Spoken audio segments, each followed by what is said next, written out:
Anda sekarang saya tantang. Ayo kita baca kitab kuning. Ayo secara Zoom kita baca kitab kuning. Nih ya, antum boleh milih kitabnya apa saja. Kalau saya cuma santri, ya. Apa katanya Imam Al-Ghazali?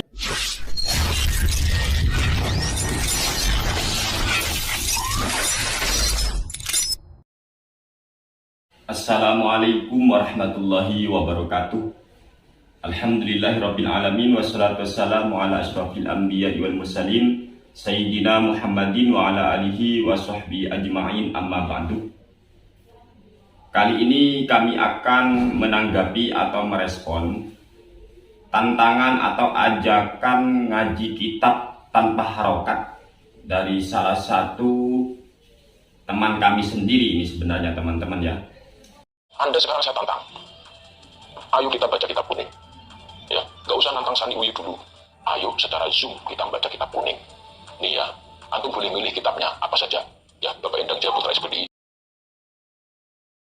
Beliau ini namanya adalah Guzen, pemilik channel YouTube Arribat TV. Bisa dikunjungi teman-teman ya, channelnya Arribat TV. Beliau namanya Guzen.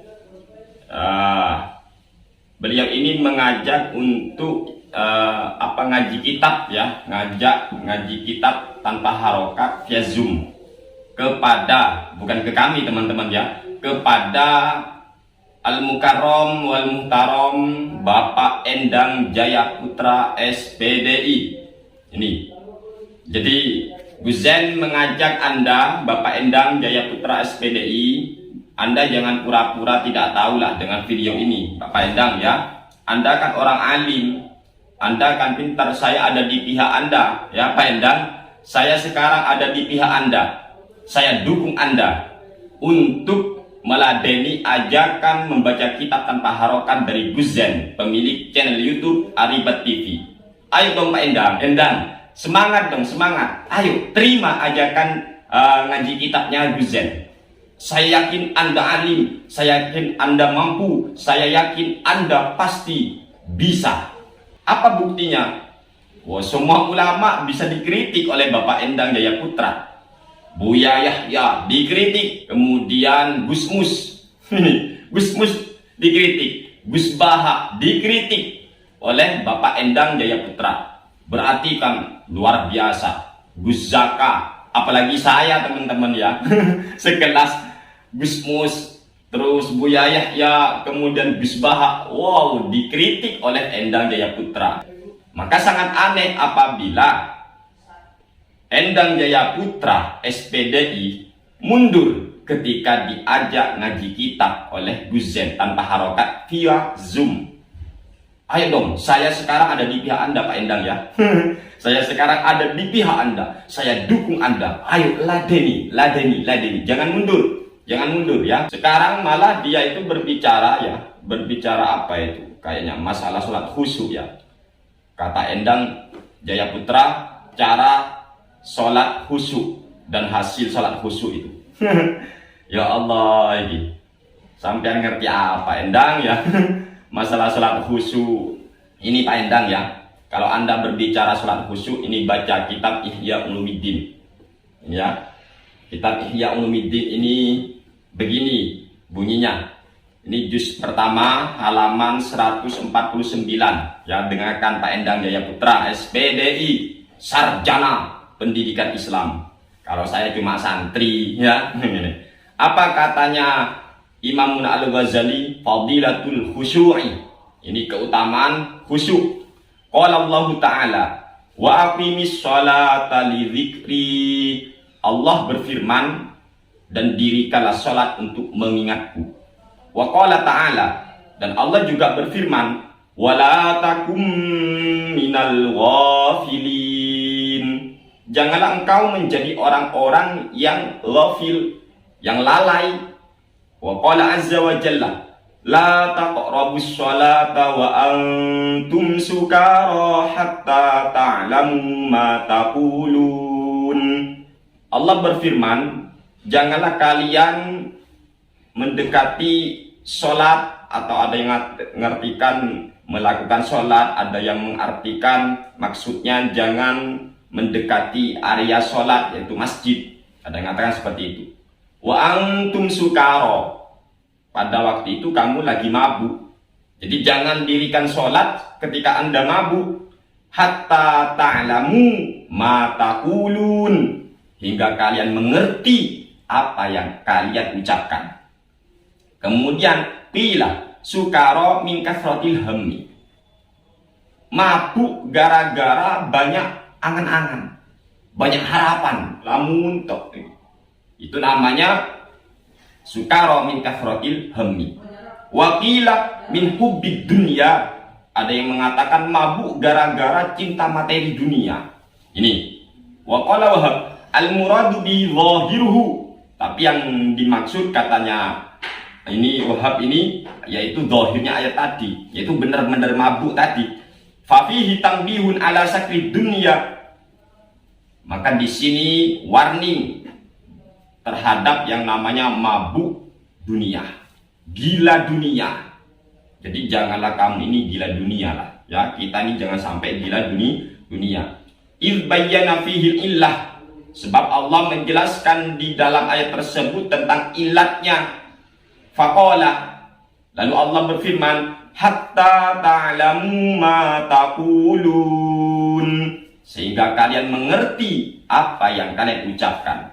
Wa kam min musallin lam yashrab khamran wa huwa la ya'lamu ma yaqulu fi sholatihi. Begitu banyak orang sholat dan dia tidak minum khamr. Jadi ada orang yang tidak minum khamr lalu dia sholat, wa huwa la ya'lamu ma yaqulu fi sholati, tapi dia walaupun tidak minum khamr ternyata dia tidak ngerti apa yang ia baca ketika sholat. Lah sekarang Bapak Endang ketika ngaji Al-Quran surat Al-Fatihah sudah ngerti nggak? Ya, dari Bismillah sampai waladhdallin itu ngerti nggak? Nggak usah paham maksudnya, tahu artinya aja, tahu nggak Pak Endang? Kok sudah berani menjelaskan masalah sholat khusyuk?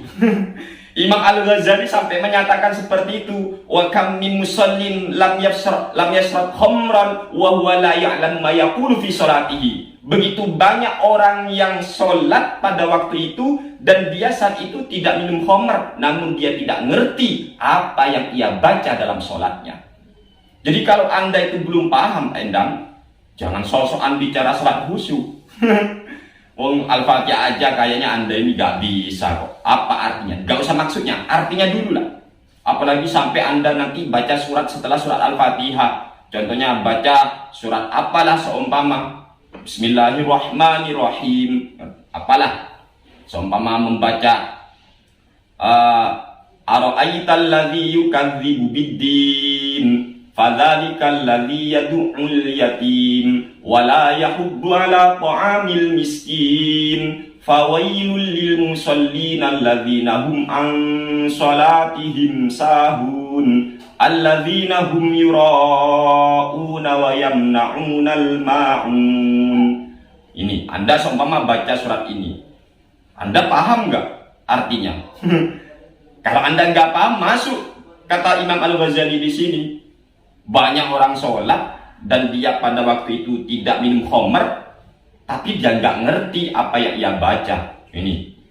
Jadi syarat dari khusyuk itu harus ngerti dulu apa yang ia baca, Pak Endang. Kalau Anda belum ngerti, gimana Anda itu mau menjelaskan kepada orang cara sholat khusyuk? Caranya yang pertama harus paham apa yang ia baca. Allahu Akbar apa artinya? Surat Al-Fatihah itu sampai selesai apa artinya? Surat yang Anda baca setelah Al-Fatihah itu apa artinya? Kemudian bacaan dalam ruku apa artinya? Kemudian i'tidal apa artinya? Sujud itu apa artinya dalam bacaannya? Duduk di antara dua sujud, tahiyat itu apa artinya? Le Anda belum paham, ojo ngomong masalah cara sholat khusyuk. Tahu dirilah, ya, tahu diri. Karena orang nggak paham ya tadi. Bahkan kata Imam Al-Ghazali di keterangan yang lain itu ya, itu orang mabuk itu, orang mabuk. Gimana orang mabuk? Dia nggak ngerti, dia nggak paham apa yang ia baca. Ini, makanya sukaro di sana oleh Imam Al-Ghazali juga ulama mengatakan bahwasanya yang dimaksud orang yang tidak paham apa yang ia baca. Kan orang mabuk itu gitu teman-teman, berbicara tapi nggak ngerti apa yang ia baca, apa yang ia bicarakan, karena memang nggak paham otaknya kan. Dan masalah khusyuk itu ulama masih berbeda pendapat definisi tentang khusyuk. Ada yang mengatakan khusyuk itu kamu sudah tidak tahu siapa yang ada di kananmu, siapa yang ada di kirimu. Ada yang mengatakan lagi khusyuk itu adalah mata tetap fokus melihat tempat sujud. Itulah. Ada yang mengatakan seperti itu. Dan caranya apa? Caranya ya fasihkan bacaan, kemudian pahami apa yang ia baca, dan renungi apa yang ia baca melalui hatinya. Jadi kalau belum paham artinya piye? Ya, kalau belum paham, kalau nggak ngerti, ngaji kitab aja nggak iso. Ngaji Al-Quran aja berantakan, bagaimana untuk memahami? Ya, malulah Pak Endang, Anda itu menjelaskan kepada orang banyak tentang cara sholat khusyuk. Cara sholat khusyuk piye? Kalau Anda itu nggak paham, kalau Anda nggak ngerti apa yang Anda baca, sadarlah, sadar diri. Sadar diri itu lebih penting daripada membela diri, ya. Ilmu sadar diri lebih penting daripada ilmu bela diri, Pak Endang. Jadi tolonglah, jangan hanya karena konten demi konten. Anda bikin konten yang bukan bidang Anda. Kritik sana, kritik sini. Sekelas Gus Mus, sekelas Gus Baha, sekelas Buya Yahya, dikritik. Coba nantang dialog aja sama mereka. Dan sekarang Anda diajak oleh Gus Zen untuk ngaji kitab, Pak Endang, ya. Diterima, saya mendukung Anda. Diterima. Kan saya nantang Anda dialog ketika bukan saya ya, Anda nantang saya dialog, kemudian saya itu mengatakan saya sanggup, saya siap, saya terima tantangan Anda, asalkan sudah, gak usah berbeli-beli, langsung tentukan hari, waktu, dan di mana. Itu. Ternyata Anda sampai sekarang tidak pernah. Dan sekarang Anda sudah ditantang ini oleh Gus Zen. Anda sudah lari dari saya. Petatang peteteng. Ya Allah. Sudah, Anda itu layani Gus Zen, ya. Anda layani Gus Zen. Baca kitab. Saya yakin Anda pasti bisa. Saya yakin Anda pasti mampu. Saya yakin Anda pasti berani. Karena Anda bukan bencong.